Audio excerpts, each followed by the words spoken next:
We drink tequila. We talk. Welcome to Team Tequila Talks. It's always happy hour here at Team Tequila Talks. Yes. Yeah, so, always happy hour at Team Tequila Talks. Welcome to Team Tequila Talks. Your host, Cassandra Jean Amel and Sherry Ann Gonzalez. Okay, we're pouring some... A little Blanco with your coffee. Yeah, I know, right? Blanco coffee. Coffee Blanco. I didn't get a good coffee this morning, so I needed a... I need a little something before. I know. I only had a half a coffee this morning. Not great. I had breakfast, which I'm not a huge breakfast person. Ooh, you should get into the breakfast. I know. So this is an interesting thing. We're going to be talking about food sensitivities today because we brought that up the other day with Nicole, and people seem intrigued by that concept as a whole. So we are going to talk about food sensitivities, but we also should be talking a little bit about the endocrine disruptors and endocrine system, because we've talked about ways to swap out some of your maybe more toxic beauty products, household products, etc. So you're just putting less toxicity in your skin, because all of those can be endocrine disruptors. What is an endocrine? An endocrine system is your hormone system. Now, this is not just your reproductive hormones. This is also your tell me when to eat, tell me when I'm full, tell me when it's time to sleep, tell me if I'm stressed. Like, that's cortisol, right? So you get all of these hormones that play a part. It's working in conjunction with your lymphatic system. And, if your hormones are out of whack, you can all of a sudden put on like 8 pounds of water weight overnight. Yep. You can also get super stressed, and it kills your diet, and your body starts eating your muscle. And yes, you lose weight, but it's not the type of weight that you want to lose. It's not the healthy weight loss, right? Yeah, you don't want to ever have your body eating muscle, eating protein. No, never. That's just not the move. The sleep thing, I've been going through a sleep journey. I'm now going to bed at 10:30 all week this week, and I feel so much better. But the problem is I'm trying to drink more water, and I keep waking up to go pee. That's a problem. Okay, so you're not supposed to. Oh my God, we didn't even do our cheers.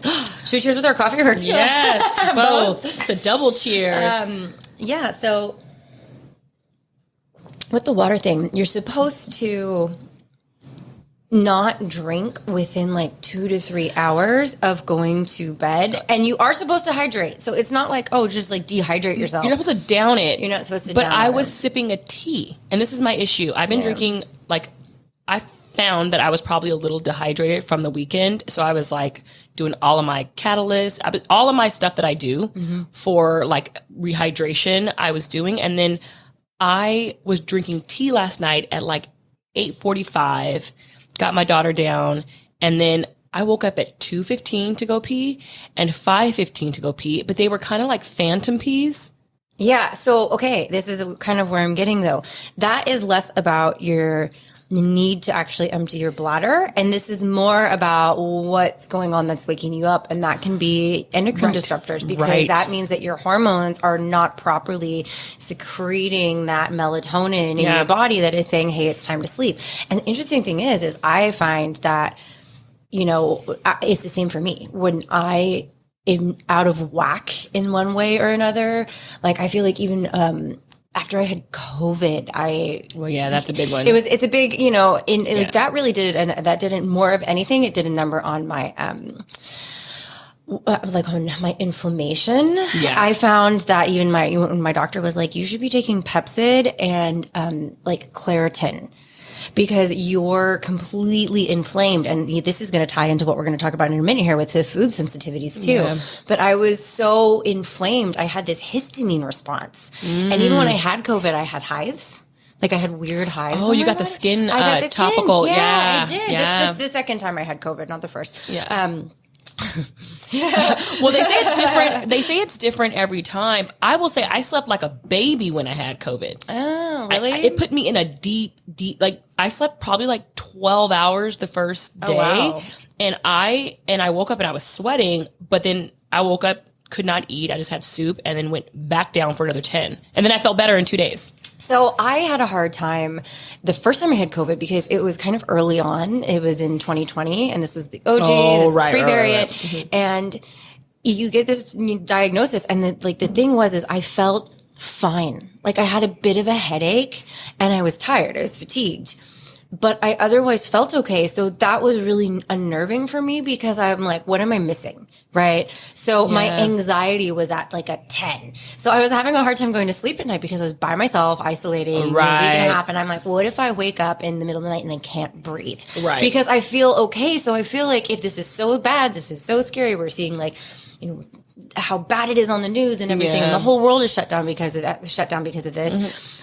What am I missing is, am I going to like have a stroke in my sleep, right? So that was terrifying. So I had a really hard time with the anxiety and I had to like take some anxiety meds to a lot of people sleep. Yeah, a lot of people did. I mean, even during that time, like a lot of people did like Ativan or Xanax because your heart would race, right? Because you have anxiety and then you're like, why is my the heart thing? racing? I've got this vascular disease. Right. So then it's like a hamster wheel of like anxiety. But I think the hormone thing for me, I've been on my own little personal hormone journey and I am someone who's very in tune with their body. I've been physical since I was like 7, done something physical. So I knew something was wrong with losing muscle mass.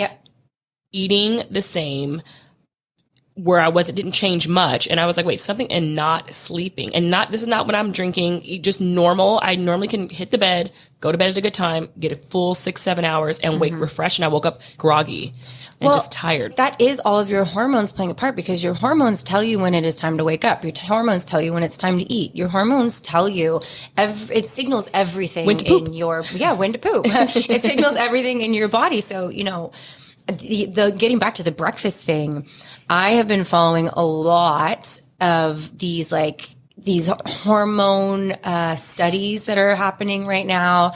And they're saying, you know, it actually does matter when you eat. People are burning more calories in their workouts and throughout the day if they're eating earlier in the day as opposed to later at night. Because that goes into intermittent fasting lane. And that's a new study. I think I read the same one. That just came out in October. Yep. Yeah. I just read the same one. Yep. It's very new. Yeah.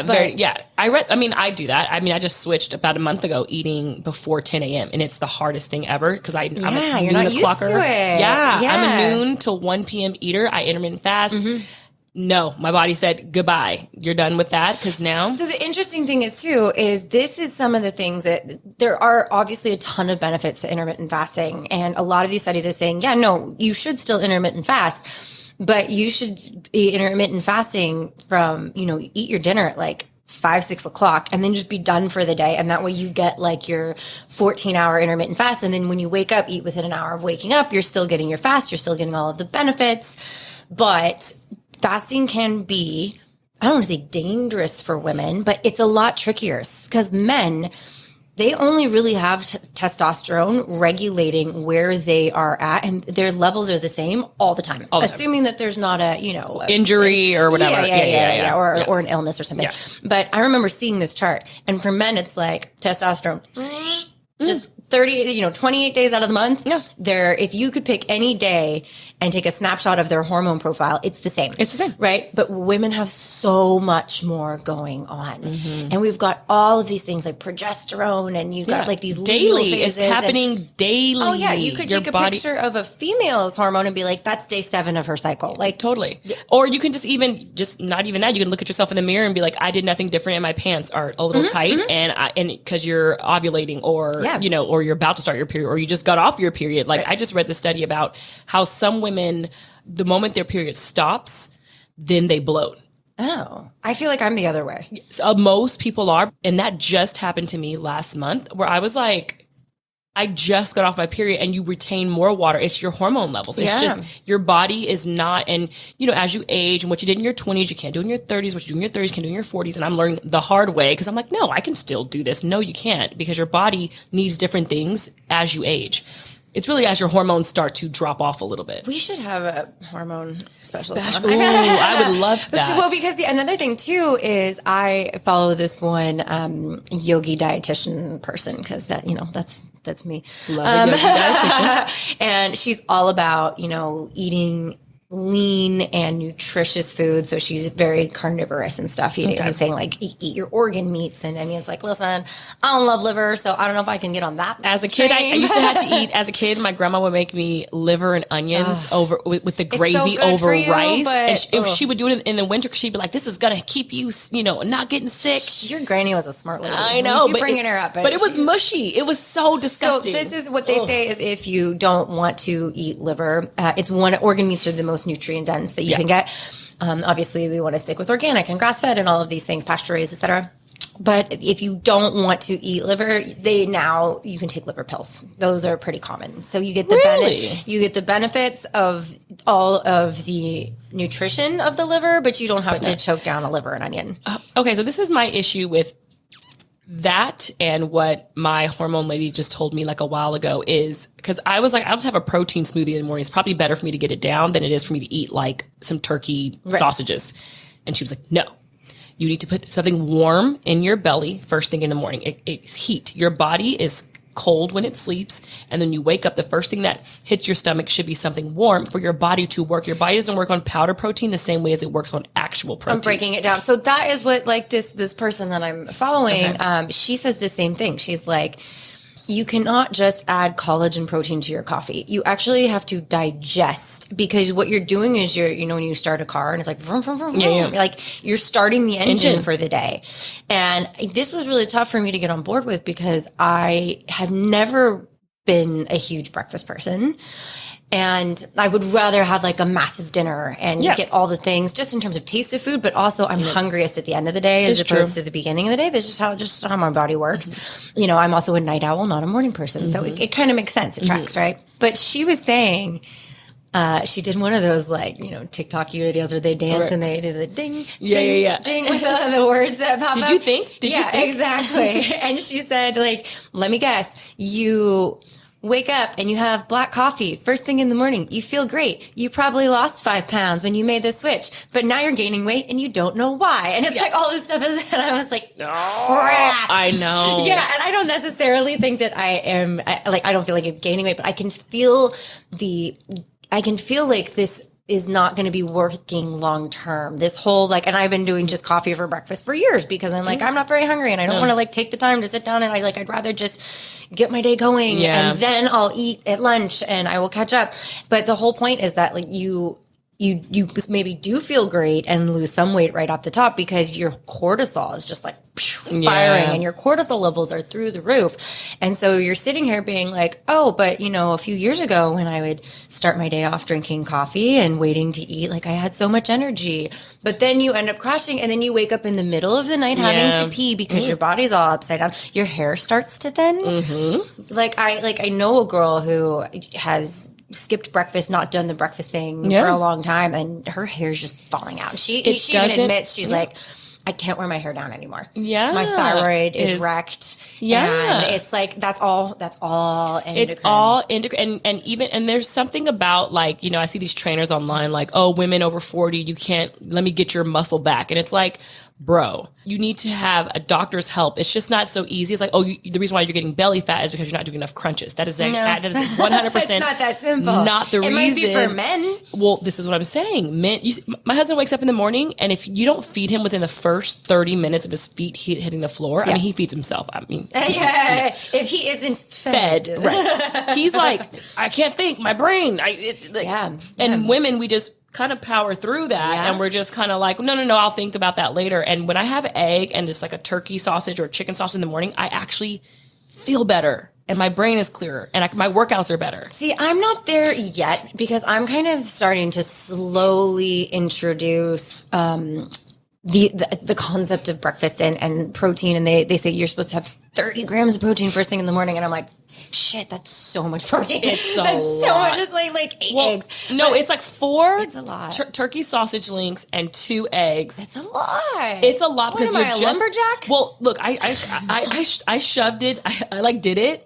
And I was so bloated when I first started doing it and like gassy. And my body was like, what are you doing to me? But now when I do it, I actually wake up and I'm hungry. Well, because you're retraining your signals and your leptin. And like, so the thing is leptin resistance leads to insulin resistance, which means like an insulin resistance is basically pre-diabetes. Yeah. So that's the thing is I am not showing any of these hormone symptoms yet, but I'm looking at all this research and I'm like, oh man, shouldn't I be retraining my body now? Yeah. But before the damage is done. So I'm still not quite there, but we talk about this on the podcast all the time. It's just about taking steps in the right direction, making healthier swaps. And it's not about just waving a magic wand and all of a sudden being like, I'm doing everything textbook perfect. No. But I am now saying, like, okay, listen, I'm not super hungry, but I'm going to have an egg, or I'm going to get like a high protein, low fat, no sugar added yogurt, because even though that's not like food, we were just saying a second ago about breaking down food, it's protein, and it's kind of conditioning my body to get back into the groove. And I'm also not eating within exactly an hour of waking up, but I'm trying to pull it earlier and earlier. It's like I'm doing it before 9 o'clock or 10 o'clock. Yeah. Because at 8, I just get the kid up, take her to school, come back, piddle paddle, and then I like have to eat. But I can't like, my one girlfriend who's a little older than me, she's hard-boiled eggs, and then she kind of just like eats 2 right when she wakes up. And she's like, I feel so much better. And I'm not there yet, but I'm a before 10 person. Like I have to eat something before 10. I'm getting there. Yeah. Well, endocrine disruptors play a huge role in diet. And if you're interested in this, you should definitely check it out. And we'll, of course, have some resources if you want to reach out to us. And we can, send you some cheat sheets and whatnot. But we'll look into getting an endocrine specialist on here. Because we need one. I know. I just feel like it is this widely untapped, I guess not untapped, but a lot of people, when they put on weight, they're not like, oh, my hormones are messed up. They're just like, I'm age. Well, we used to call it, oh, you're getting older. So, but it's not normal to put on 20 pounds in a year. No, it's not. I remember we had our friend Tony Bloom on, and our new nutrition specialist, and he's specifically said before, I think he said 65 years old, or maybe it was 60, that your metabolism does not slow down relative to your lean muscle mass. No. So a lot of people are like, I used to have a ton of time to work out when I was in college or before kids or whatever. And one of the reasons that a lot of people kind of have to go up a size in jeans is because they're not prioritizing that lean muscle mass, their protein intake. And so all of a sudden their metabolism slows, but it's not because of the age. It's because of the loss of muscle. Yeah. And it's sort of kind of like women, we just do not, as a whole group, get enough protein a day. Most women are not consuming, with every meal you should have protein. Yep. And I don't do that. Sometimes it was like a salad. I'm like, I need my veggies. I focus on like the veggies. Me too. But I'm like, you need to have some grass-fed something or some chicken or some turkey. And it does take down the fat. It's really weird how it happens because my body went wacky a couple months ago. It does take down the fat and then you see more muscle, but not in a bulk. It's not like muscle in a bulky way. You just see that layer of fat kind of go away because your body is just feeding the muscle. It's not making it bigger. It's just giving it some nutrients. Yeah. Okay. Yeah, it's the layer of fat goes off. I know. I'm into it. So overall, I kind of think the theme of the day is, why have you gained 5 pounds and you haven't changed your lifestyle and you can't figure out why? So this could be an endocrine problem. This could be a hormone issue, but it also can be a food sensitivity issue because you go through life and sometimes your body is going to start reacting to things differently. And they say that allergies are a snapshot in time, and some are lifelong. They are. Yep. Like, I mean, I know a lot of people that are intolerant to dairy, and they're just intolerant to dairy for life, right? Whether they're reacting to the lactose or the casein, right? Yep. Like either way, that one's the protein, one's the sugar, and some people react to one, other people react to the other. And bottom line is you can't have a glass of milk, and you gotta, like, if you eat some ice cream, it might upset your stomach. So true. Which are some of the telltale signs of food sensitivities. And the interesting thing is people kind of lump food sensitivities and food allergens together, but there's actually a different reaction happening in the body when this happens. Yep. Meaning you've seen somebody that has an anaphylactic allergy to nuts, right? Yes. And they have to carry an EpiPen because if something is cross-contaminated or They it's will airborne, not be able to breathe. they will not be able to breathe. Versus somebody who was like, I know I probably shouldn't eat the grilled cheese, but I really want the grilled cheese. I'm just going to be on the toilet later. And I'm going to be on the toilet later. It's going to be fine. These are different things. So there's intolerances and there's allergies. And there's also within this different levels of intolerance. So an allergy, there's different antibody responses. So there's an IgG and an IgB. And these are when you get your blood taken either at an allergist or sometimes you can go to a wellness or holistic doctor and they can run a blood panel for you and tell you what your body is reacting to. It doesn't mean that you're going to die, but it could ruin your evening. Yeah. And that's kind of the difference. Like bloating, diarrhea. Some of the signs when you have a food allergy. Yeah, hit it's us with some knowledge, Sherry. Yeah, it's more like bloating, diarrhea, gas. When you just ate something and your stomach just swole up or you just feel very uncomfortable, that signals you may have a food sensitivity or your body there's an autoimmune reaction to what you're eating.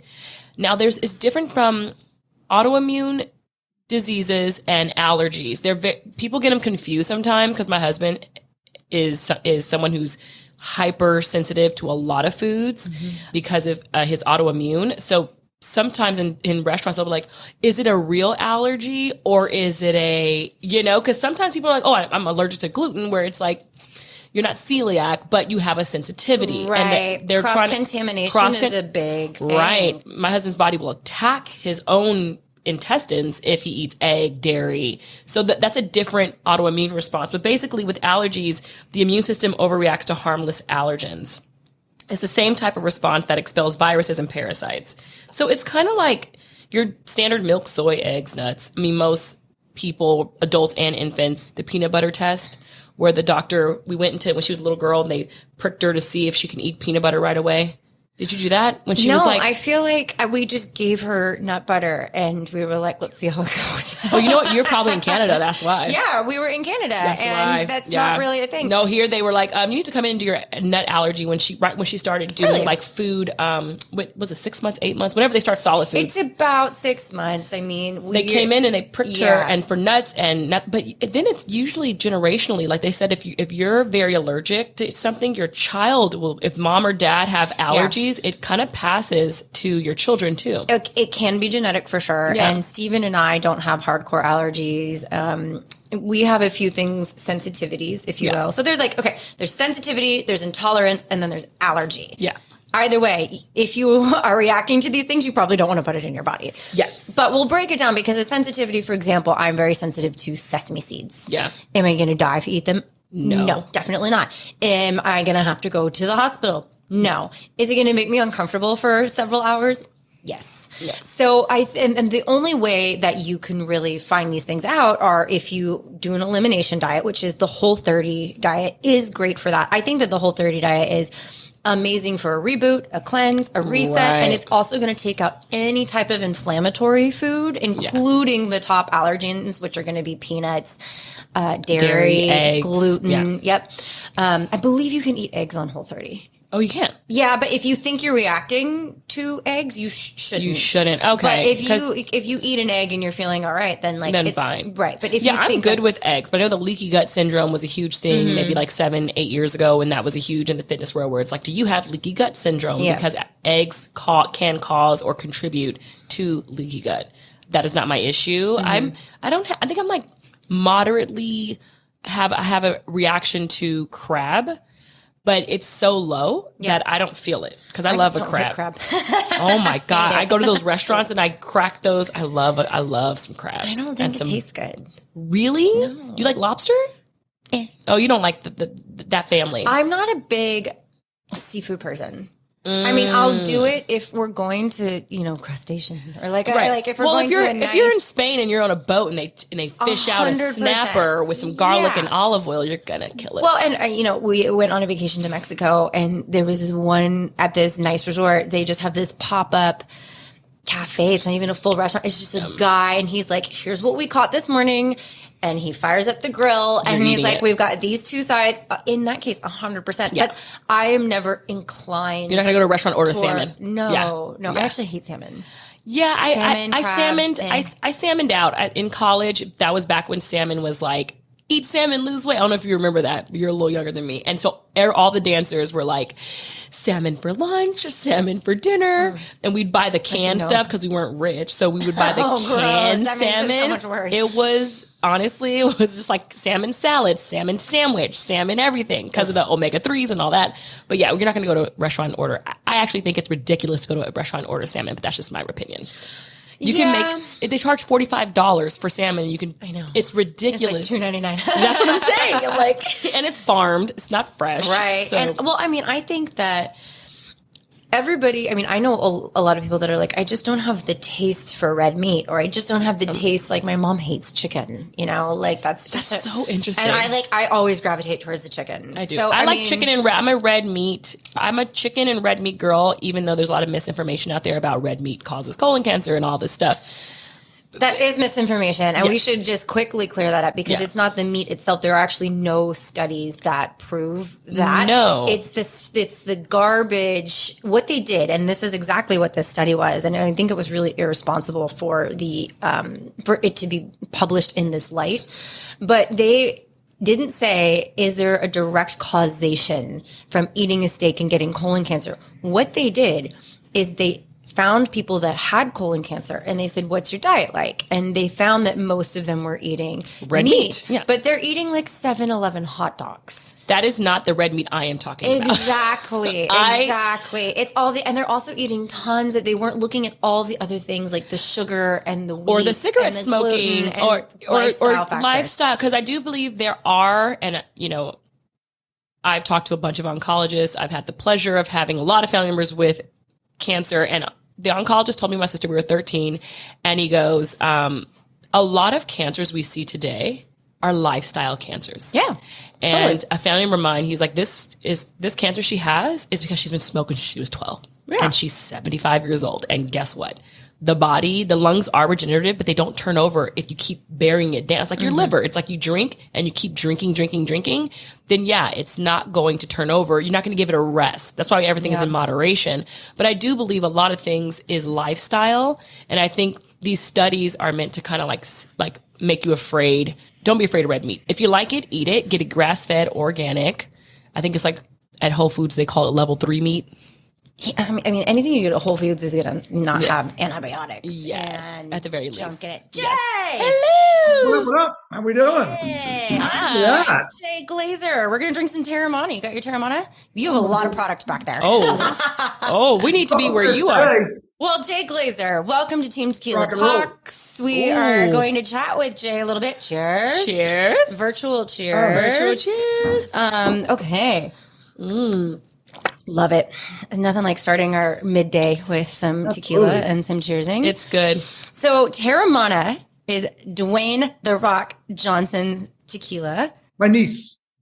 He's Your my niece. Yeah, He's my your niece. niece? Yeah, right. Well, My baby niece. is He's this my a- cute little baby niece. Yeah. I love this. You know what? You know why I love The Rock and what you just said is because I see him and Kevin Hart have this long joke that they've been having where Kevin calls him baby bro. And obviously like they're not like what's that movie with Arnold Schwarzenegger and the Twins. Junior? Twins. No, twins. Twins. Yeah, twins. You're right. They should Right. redo Twins. Kevin Hart and Dwayne "The Rock" Johnson? Yes. I don't know why I feel the need to say the full name, Dwayne "The Rock" Johnson. You have to. You kind of have to, right? You kind of have to. Well, so Teramana is his tequila. You guys are buds, or I guess niece and Nephew. uncle. I mean, niece and uncle. I'm the uncle. Uncle Jay. Okay, I'm Uncle Glaze. Yeah, Uncle Glaze. Uncle Glaze. Uncle Glaze, have you had Teramana before, or is this your first? I had Teramana Of course before. you've had. It's Okay. coming out. Are you kidding me? I'm having it right now. Did you taste test this before it came out? Were you a part of the crew that I got to got like? it before it came out. Yeah, I think so. Nice. Yeah, I mean, look, he is, listen, for the biggest star in the world, he is the most authentic friend I have. Really? That's I love genuine. that. I feel like I grew up with The Rock. I do, because my family was big wrestling fans growing up, and then to watch him transition into being a film star. I mean, his movie just came out to probably one of the biggest openings of his career. Black Adam just came out, and I was like, damn, The Rock, damn Dwayne. I feel like he's probably the most popular worldwide movie star right now. The dude himself, he is the most authentic friend I have. So I wrote this book here, Unbreakable, How I Turn My Depression, Anxiety into Motivation. And you can too. And I called him, I said, hey, I know, he and I talk mental health a lot. But who can we really lean on? We lean on each other a lot. And we're not afraid of it. Like, no one's questioning our manhood. So we talk about it quite a bit. He and I, we get really, really vulnerable together. And when I asked him to do the forward, I said, I know it's probably, I don't want to put you in this position because sure, a million people ask you, and then if you do mine, they're going to be pissed at you. And he said, I don't care if they're going to be pissed at me.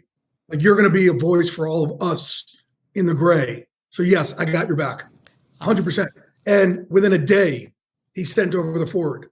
So he's that. We had a really close mutual friend this past week whose daughter had a liver transplant. And I just sent him this message saying, hey, dude, I know you're in Spain or wherever it was. I said, but our boy, his daughter's in for a liver transplant. I usually don't ask him because everybody in the world asks me because they know how close we are. Can you get him to do a video? Can you do this? Can you do that? And it fucking drives me nuts. Yeah. So in this case, man, if we could, send a video, she could wake up to it 3 seconds later, full video with him and his daughter, Dwayne's daughter, and the two of them, like cheering her on for when she woke up from surgery. So he's the most authentic friend I have. He's that good of a dude. The guy that you see, on all those Instagram posts. I love his Instagram. He's an even better person. Awesome. His motivation videos, man, when he talks about his journey and plight, when he got cut from that football team and he thought it was over and all this, his whole journey to me is one of just like perseverance and just like balls to the wall. Like, I'm going to go out and do it, even if I get a million no's. And I think him as an actor, actors get no's probably more than anybody in the world. Yeah. No, you live in rejection. My first 11 years of my career, I made $9,450 a year living in New York City. And I was rejected more than any human being I ever met in my life. And I just made a decision to be relentless in my pursuit of being this NFL insider and being I was the first minute by minute breaking news guy in the country when that internet thing first came out. I think it's going to catch on. That internet thing, yeah. It's that relentless thing. You have to get people always say, like, what's the secret of success? Be willing to be more rejected than anybody in the history of life. It's literally resilience. Mm-hmm. And Dwayne still thinks like next week he's going to have $7 in his pocket. He's going to be broke. And hey, you have to work like the rent was due last year. Absolutely. I don't care how much money you have. You can't get comfortable, not because it's a money thing. And I know a lot of people get really confused with this mentality. They say, how much money can you have? But it's not a money thing. It's the thing that feeds your soul, like your purpose and what you're put on this planet to do is what you should always pursue. The moment you stop, an idle mind like feeds the devil type of thing, where it's like if you're not doing what you're supposed to be doing and that mind starts to work against you, that's when things really start to go like south. Well, it's an energy thing. It's momentum, right? Because if you're telling the universe, I'm content and I'm just good and I'm going to chill, which sometimes for mental health specifically, sometimes you do have to take a little break. Yeah. You definitely need to show the universe and for yourself and for your connection with everybody and everything in the greater ether, all this stuff. You've got to say, this is the direction I want to head in life, right? This is what I want out of life. And I'm not just going to sit around and watch life go by. And it wears you out. It sucks. Being rejected this much, messing with people's mental health. I don't care if you're the biggest star in the world. You've been rejected at some point. Absolutely. More than anybody else you know. Totally. And the other thing I really learned on my journey is that my wallet is not an antidepressant. Nope. And I thought it was going to be rainbows and unicorns when I made it and I got there. It wasn't because I'm not good here. I got to learn how to love myself from the inside out, and no amount of money in the world is going to get me there. And that was a stark reality for me. But because I was born with this level of depression, anxiety, I don't really know how to love myself from the inside out. So it forced me to go do all these great things to get some love from the outside in. And I'm hoping at one point they meet in the middle, and I'm not there yet. But part of that was, all right, man, if I go get, this fame and fortune, then it's going to fix me in between my ears. And that just wasn't the case.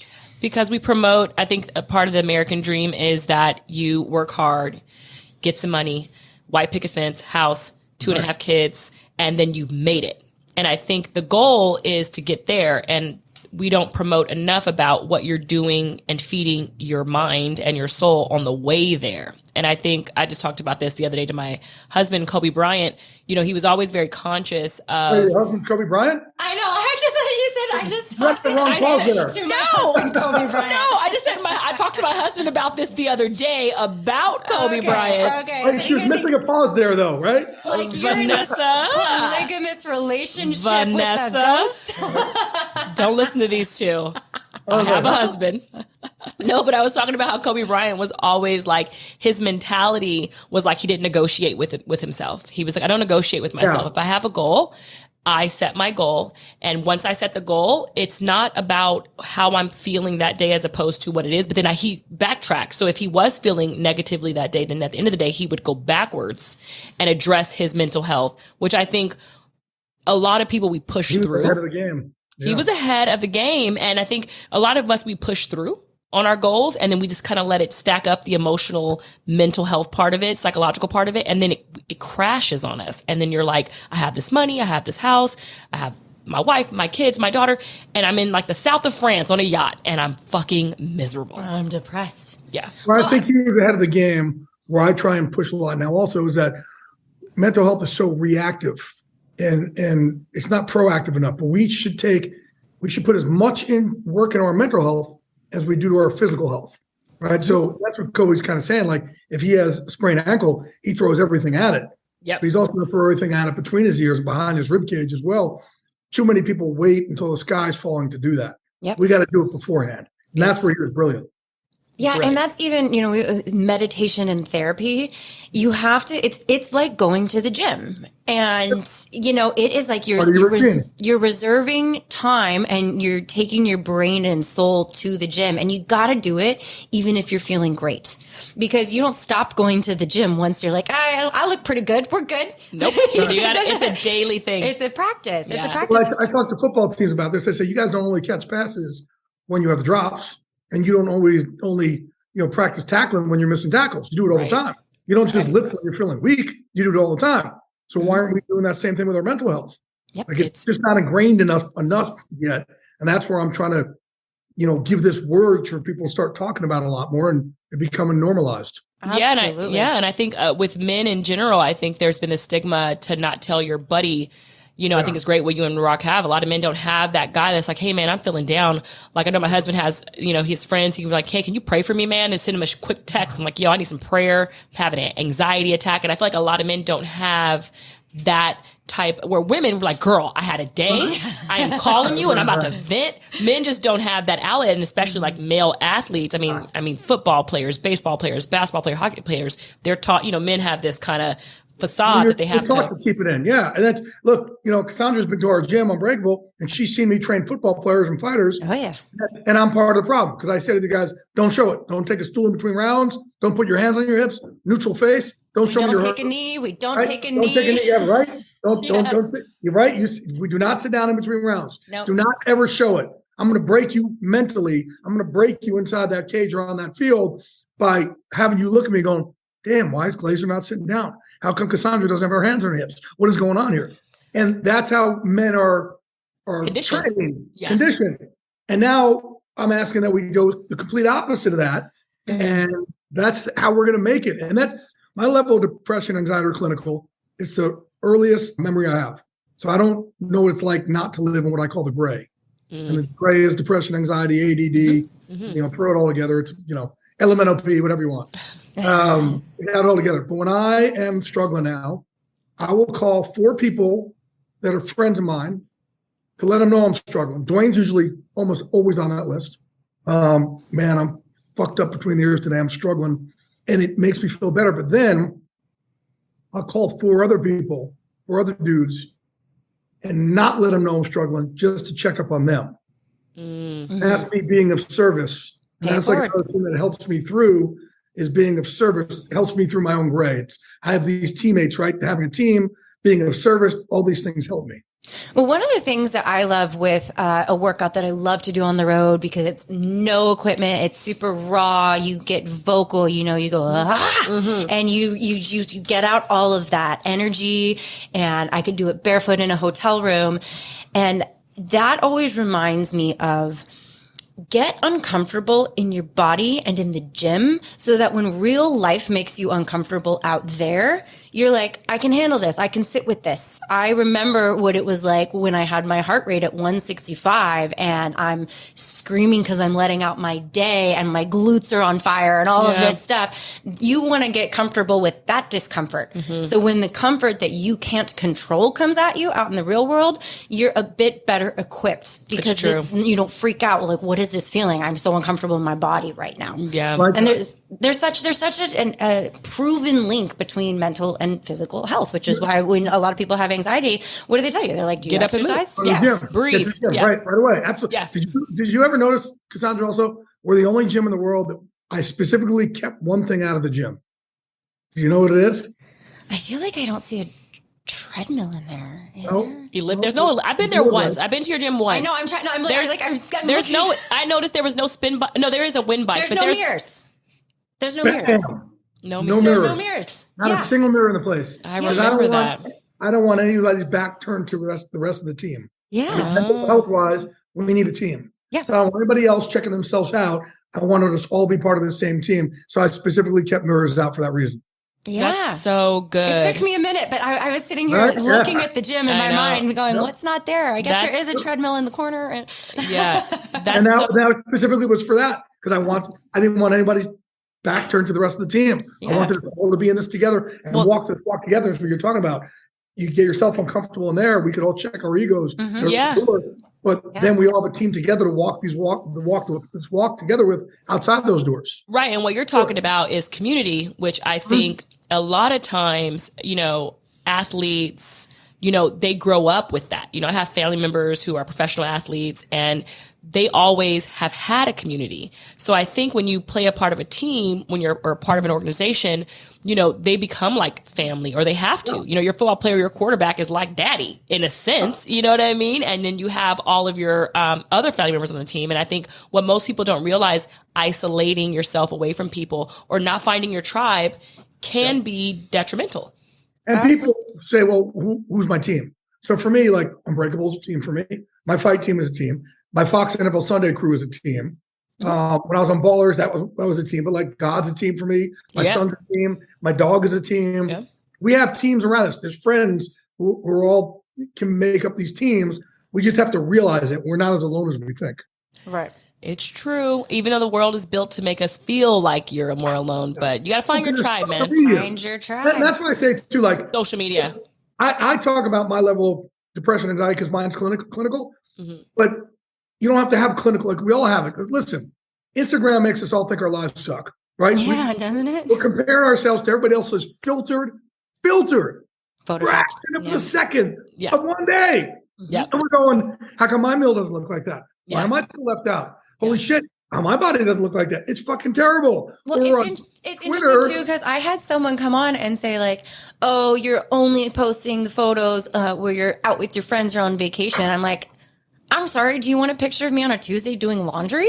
Like of course I'm only posting the good stuff. You don't want to see like me sitting in traffic. Right. It's everyone's highlight reel. Yeah. And I think, you watch like top 10 at night on Sports Center. It's like, that's what Instagram is to me. It's like top 10. It makes you feel left out. It makes us feel left out. And you got to put those of us who have great lives, we feel left out. I know especially when you see people doing fun things and you're like, shit, I'm on my couch. I'm on my couch right now. Although I love a couch night. I'm not that successful. Yeah, you are, but like it's just terrible. And look, because for years when we try to work to get to where we are, it's all those hours you put in when no one's watching that gets you successful. Yeah, but it's not the boring stuff. It doesn't happen anymore because now everybody's watching. Yeah. People put their, people put their workouts online now. It's like, what I loved pre-social media was like athletes were just great and you never knew how they obtained that greatness. You never saw them working out in the gym unless there was like some camera there for whatever interview.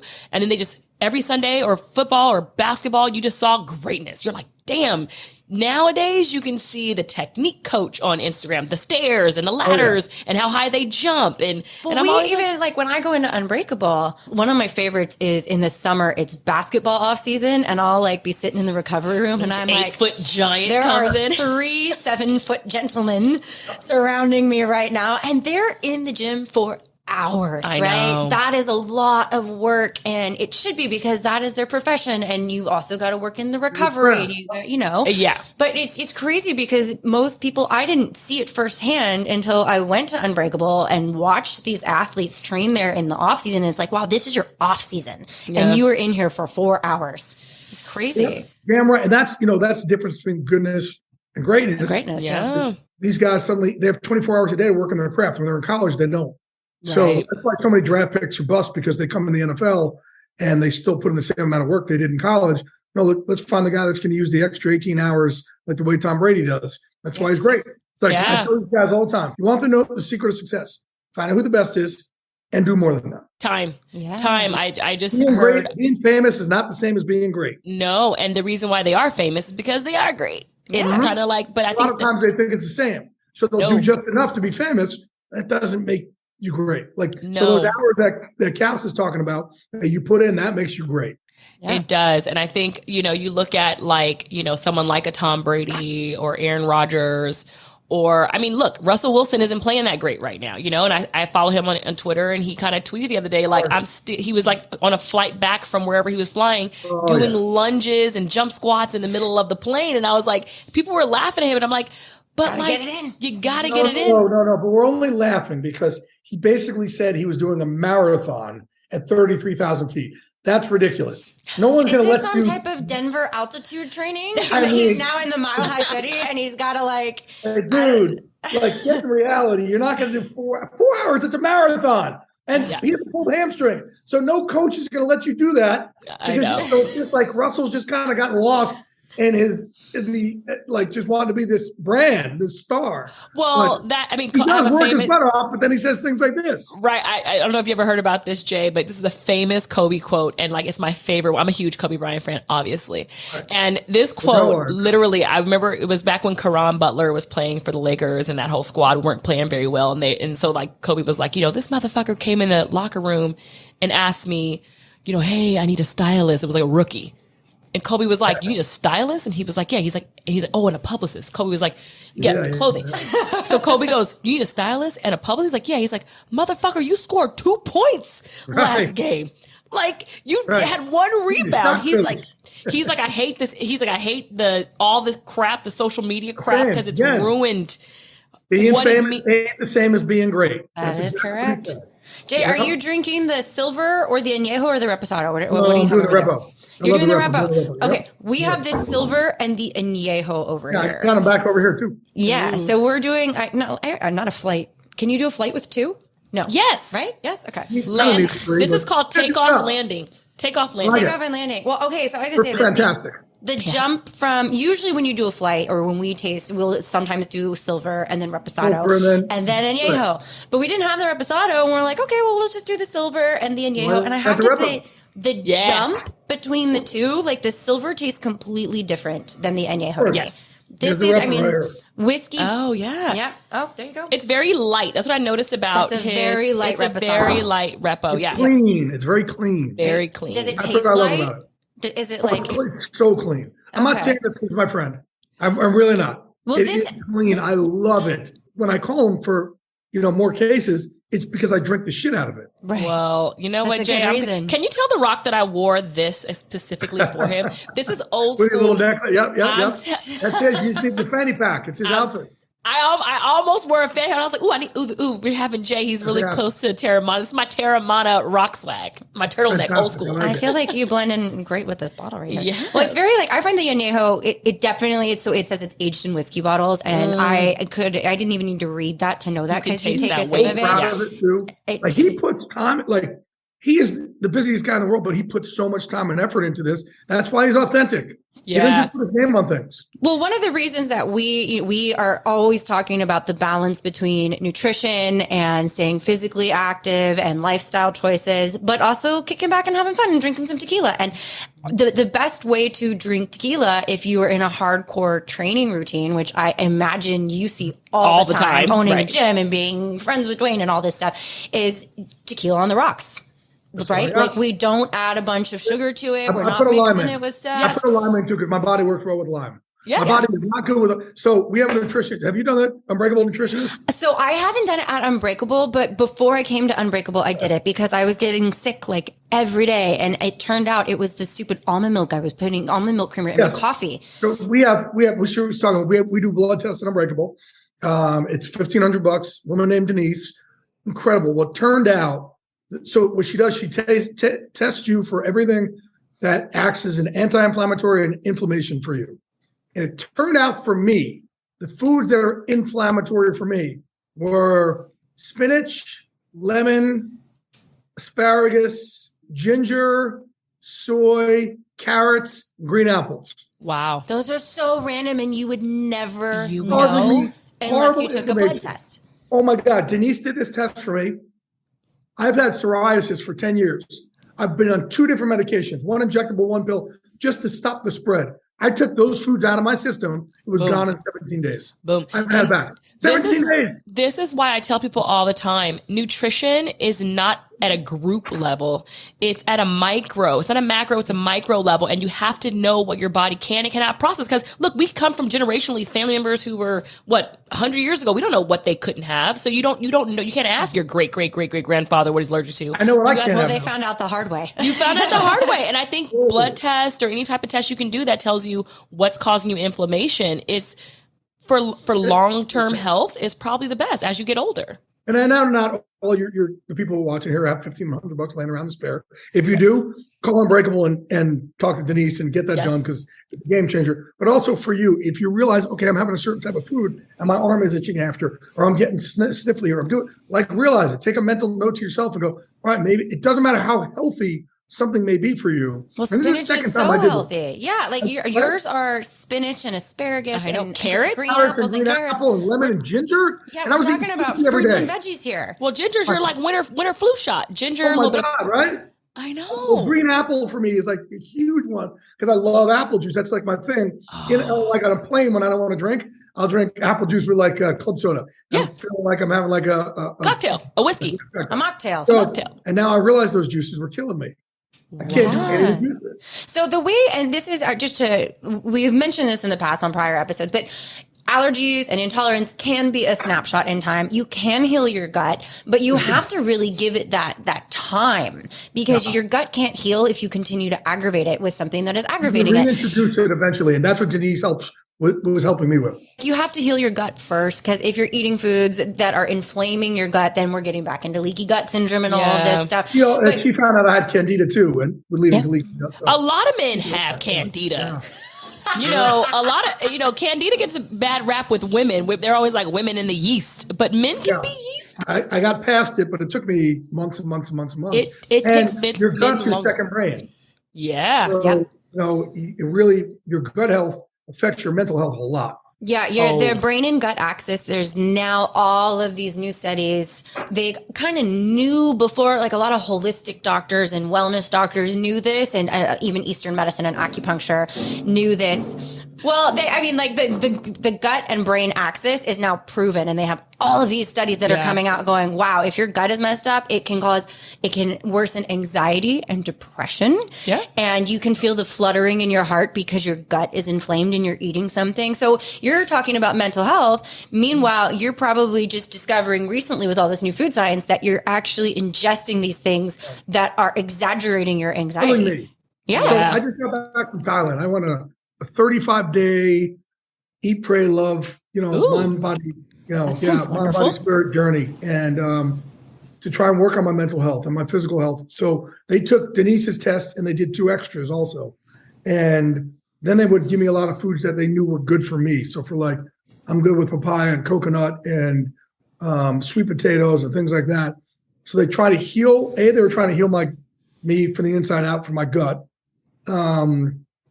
They give you 3 massages a day I'm not mad at that. calm down your nervous system. Oh my God. But then you meet with these monks to help you with your mental health.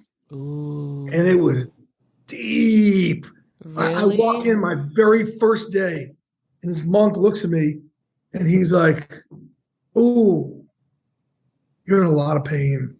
Oh, You got to learn how to start loving yourself." And I'm like, this yes, is talking I to know. me.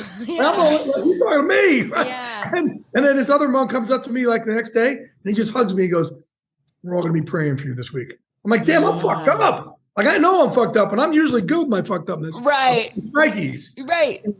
I learned some beautiful, beautiful things out there. Wow. You got to let us know where this retreat is. Is it I love one- mental health. Kamalaya. Is Kamalaya it in one place? Thailand. Like you're Yeah, in one place. you're in a resort, like it's not a Yes, spa. it's a Like, is it- resort. Wellness. Yeah, it's a wellness resort. It's beautiful, and I need it. I went through some things this year. You know, when I came out with my book, also, I went through some traumatic things right when the book launched, and I wasn't able to enjoy it. I had a family member that had attempted suicide, and man, here I am coming out with this book, and I was like, "Fuck, you can help out all these other people, but you can't help your own family member." And it was just, it was a struggle for me for a little while, and I went down a bad path for a bit, and as I started, being there for everybody else with their mental health, I wasn't really taking care of my own. And then to write the book, I stopped all my treatment because I really wanted to describe depression, anxiety in the world. And that wasn't the smartest thing I've ever done. That was for a 7 or 8 month period. And I need treatment. I need therapy. I need my supplements. I need to meditate. I need all these different things. And I just stopped. And it was dangerous. Yeah. And I needed to do something to get myself, I lost myself, to get myself back on track. The very first day, this monk says to me, "Hey, I want you to take the next 3 days and do like the monk thing and not talk to anybody." I said, "Well, shit, I got ADD. That's going to be hard." She said, "We want you to sit in your pain 3 days." I said, "I sit in my pain every day." He said, "No, you experience your pain every day. You don't sit in it." And he said, "We want you to sit in your pain." And they said, "The little kid, when you were growing up, was your name Jay?" I said, "No, it was Jason." I said, "Okay. For 3 days, we want you to sit in your pain, really feel it, and hold little Jason's hand. And let him know it's going to be okay. Show him compassion because he doesn't feel like he's had any." Like, That's so good. That's great. That's I'm so gonna start crying right here, but holy shit. And Well- like, hey, you got to start healing the little kid in you. Yeah. Well, because Start we're building all back up on the inside out that way. Yeah. They We're all say- fucked up from an early age. Yeah. 8 and 9. They said everyone you meet, if you can see them as 8 and 9 years old, and we've all have some trauma on some level. No one has a perfect childhood. No, there's no perfect parent. No. There's no perfect spouse.